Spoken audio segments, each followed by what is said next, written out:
Hello friends, welcome back to my channel. If you're returning, if you're new here, welcome. My name is Rachel and I'm a reseller on sites like eBay, Poshmark, and Mercari.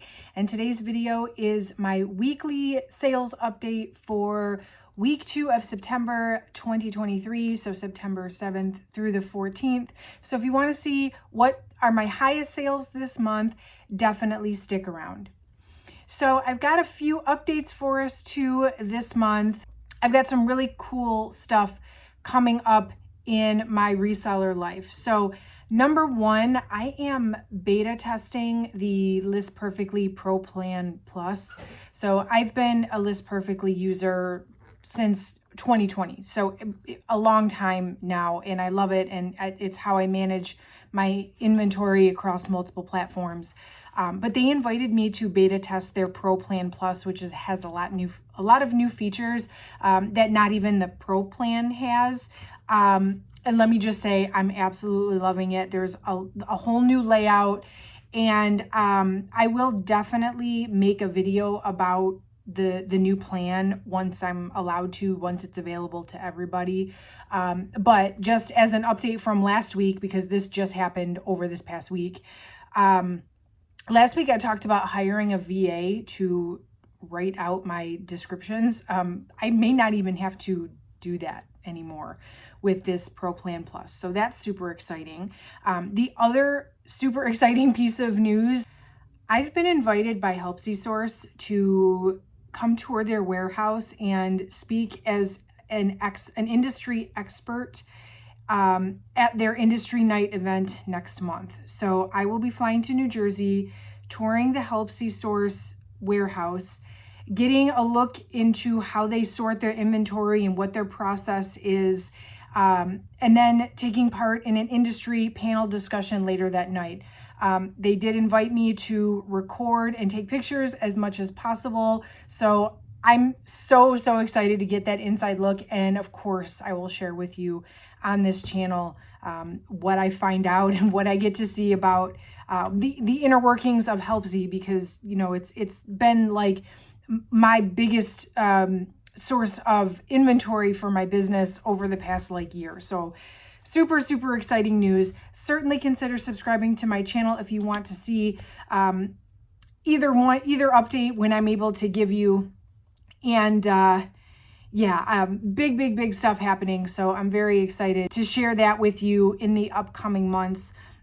Speaking of HelpsySource, I have ordered 8 or 9 mystery boxes from them.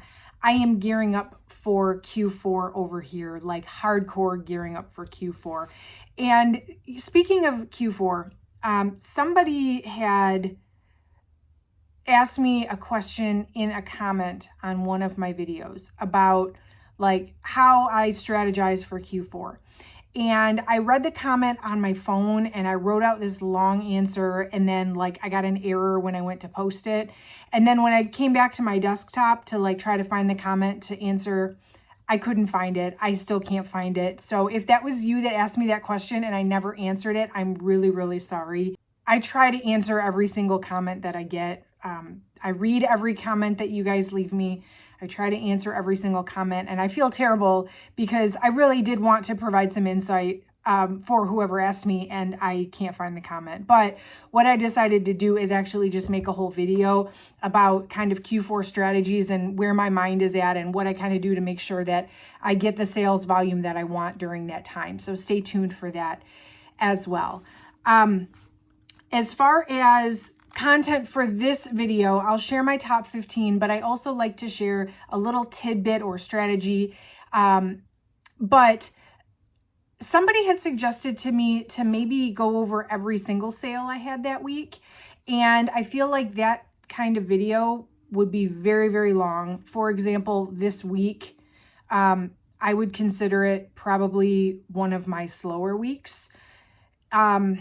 I still had 65 sales. I'm more of a volume seller, so a video like that would be very long, and I wouldn't be able to really have this vlog style tips probably in the same video. So let me know down below if you would maybe want me to try that kind of format instead, showing you every single sale, or if you prefer these like top 15 with a little bit of strategy in between, or maybe just mix it up if I don't have a topic that week. I don't know. Let me know what you think.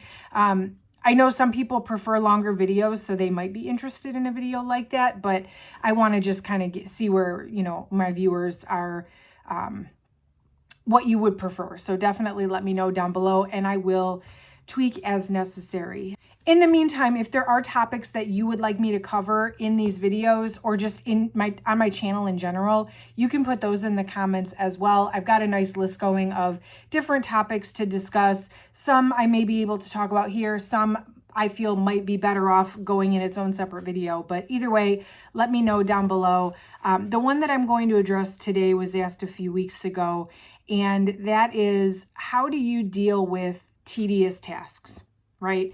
So you're probably a reseller because you enjoy reselling. I don't hear too many people say, I'm a reseller and I do it on the side or I do it full time and I absolutely hate it, can't stand it, right? Because we love what we do and that's why we do it, and we do it by choice, at least most of us.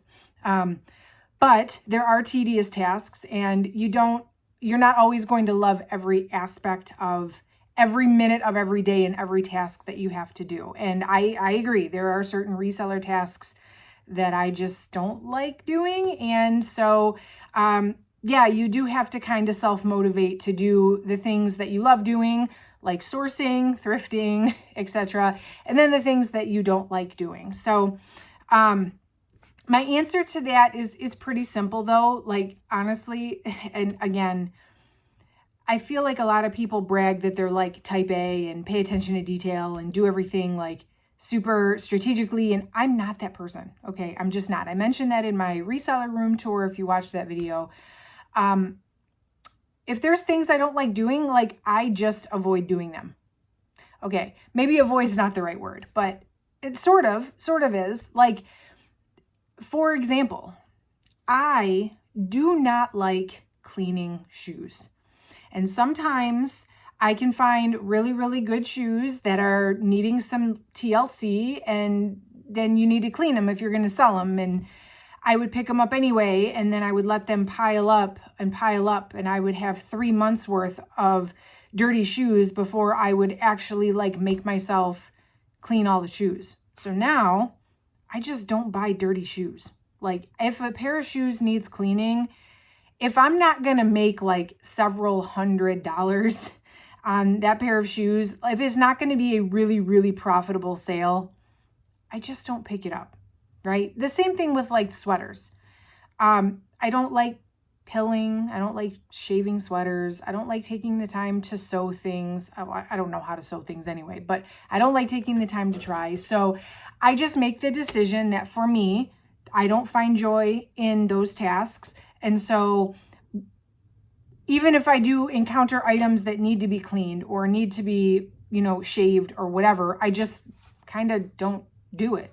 I just make the choice to not list those items, to not deal with those items.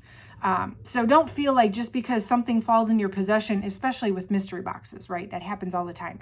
Things will fall into your possession that might need TLC. And if you're not the type of person that wants to deal with, you know, stain removing or whatever, like sometimes you just cut your losses with that. Or I outsource. For example, my husband does all of my bookkeeping. Could I do my own bookkeeping?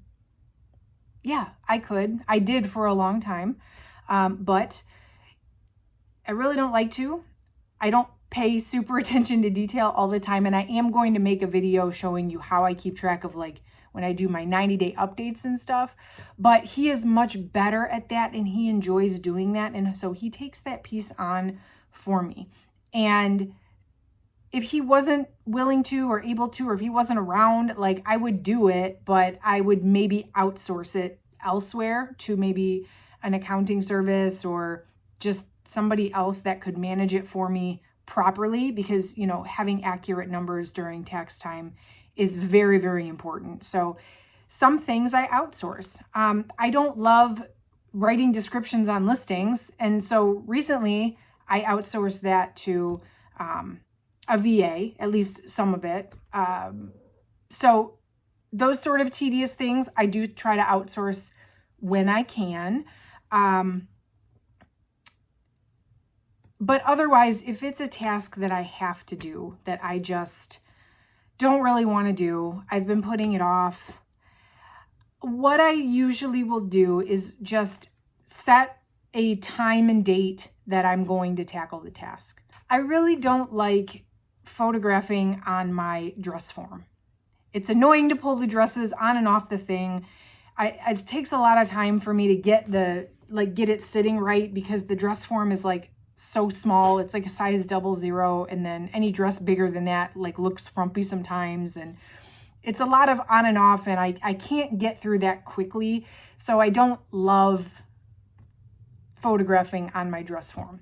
So what I would do is I would kind of start making a pile of dress form items. Like, I know this isn't going to look good as a flat lay. I know this isn't going to look good on a hanger. I have to use the dress form. And then once I get a nice pile of maybe 10 to 15 items, I will set a date and time for myself. Like, I know that Saturday afternoon, I am going to photograph the dress form items. And then I will like mentally prepare almost. Like, I know I need to do those tasks, and that is my day and time that I'm going to do it. There's no excuses. There is nothing else that I need to be doing during that time except for photographing my dress form items.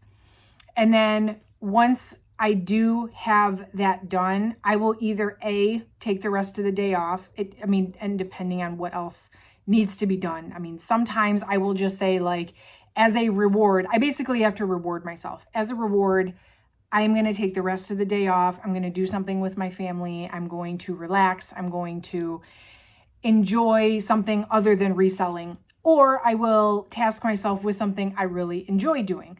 I really enjoy editing YouTube videos, for example. Why do you think y'all get so many videos? Because I love making them, okay? Or I'll say, I'm also going to photograph my flat lays, because I do like doing flat lays, taking pictures on the floor. So basically that's it. I either avoid the task altogether if it's not something that needs to be part of my business. I outsource if I can, and if I have the means to. And if I absolutely have to do it, I set a date and time, stick to it, and reward myself some way afterwards. So I hope you found that helpful.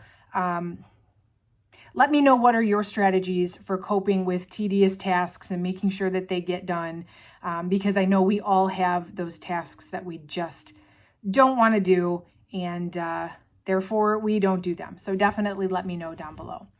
Okay, on to the top 15 sales for this week. And like I mentioned, I feel like this was kind of a slower week, which is kind of unusual for mid-September, but I did have some pretty good, like, higher dollar amount sales. So I didn't sell as many items per se, but I still did decent. So I'll share with you the top 15. I'll put the screenshot over here. I'll tell you what platform it sold on and how much it sold for and all of that. So the first one here are these organic cropped high-rise pants. These are from my Everlane's women's pants box. These were only listed about less than 2 weeks, and they sold for $40 on Poshmark.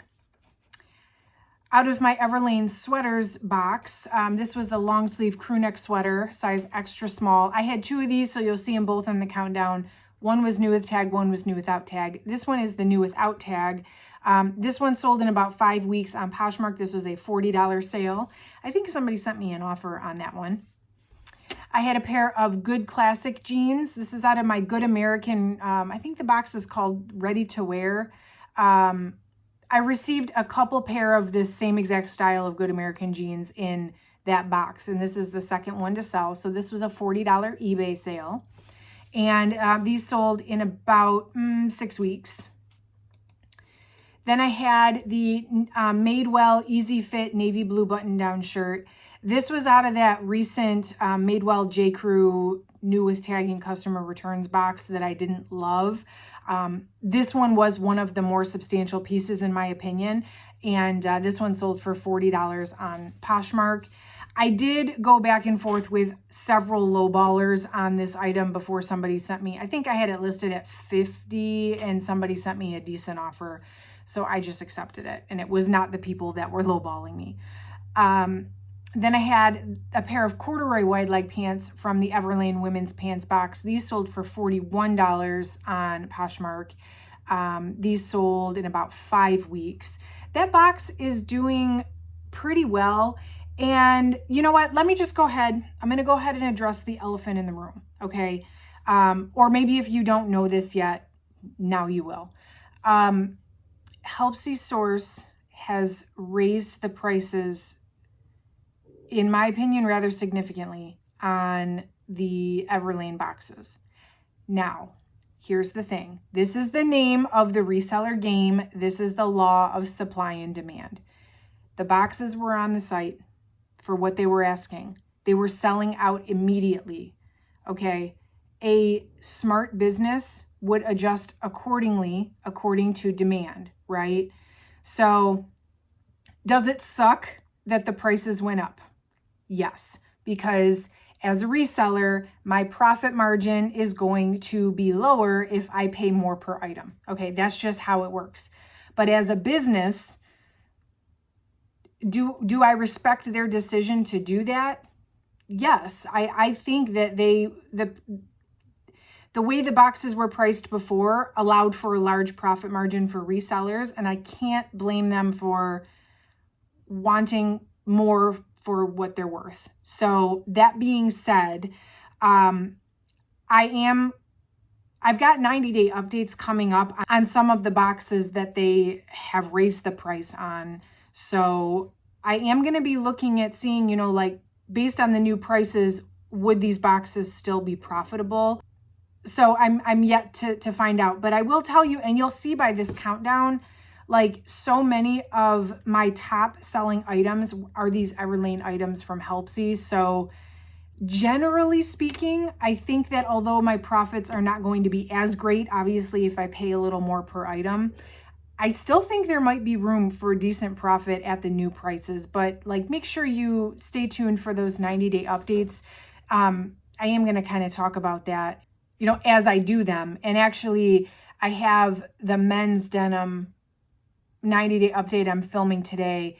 That box doubled in price. So it'll be very interesting to see if I feel like I could make a profit based on that new price. Anyway, back to the countdown, but I wanted to address that because I know it happened. Like, let's not even pretend that it happened. I know it happened. You can still use my affiliate code to get 10% off. That's linked down below. I use my own affiliate code. It takes a little bit of the cost off so you can maximize your profit a little bit more. I will continue to do that. I will continue to buy Everlane boxes at the higher price as long as they remain profitable. So stay tuned for more on that. Anyway, back to the countdown. Next up is also from Everlane. These are from my women's denim box. These are the 90s cheeky straight jean. These took about 6 weeks on these, but they sold for $43 on Poshmark.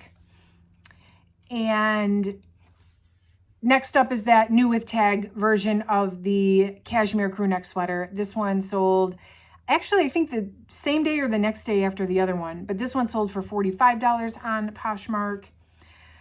Next up, okay, in story time on these shoes. And this, I'm going to go ahead and prove my own point that I made, I think, last week of something you should not do as a reseller that I totally did and regret.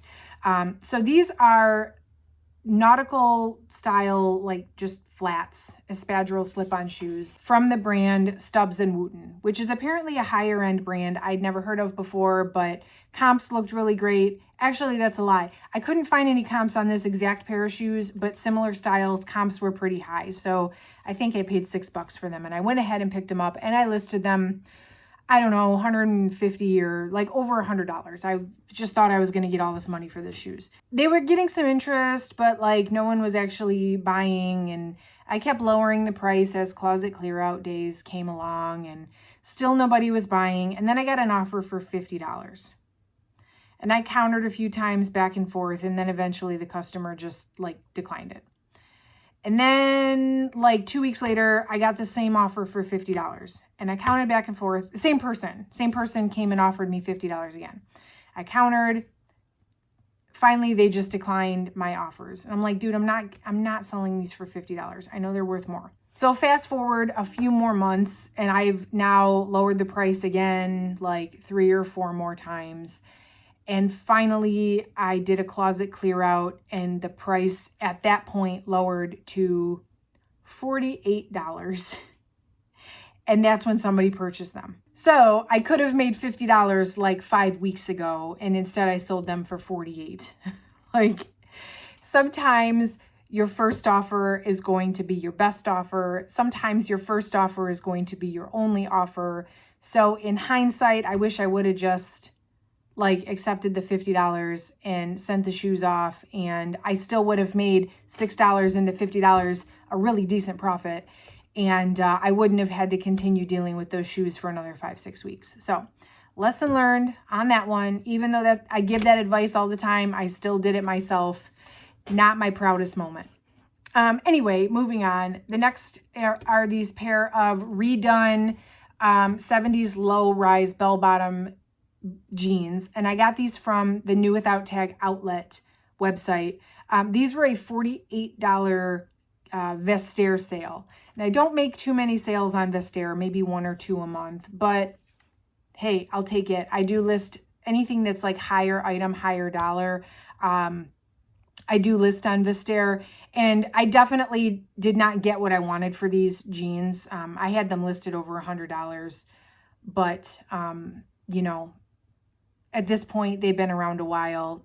We're getting close to the 90 days on these, so I went ahead and just let them go. And actually, I had 2 pair of these exact same jeans. There was a duplicate, so it's one of those. This time, the offer I received, I took because it might be my best offer and my only offer. Next up from my Everlane women's denim box, this is the Way High jean in black, size 26. These were new with tag, and they were a $49 Poshmark sale.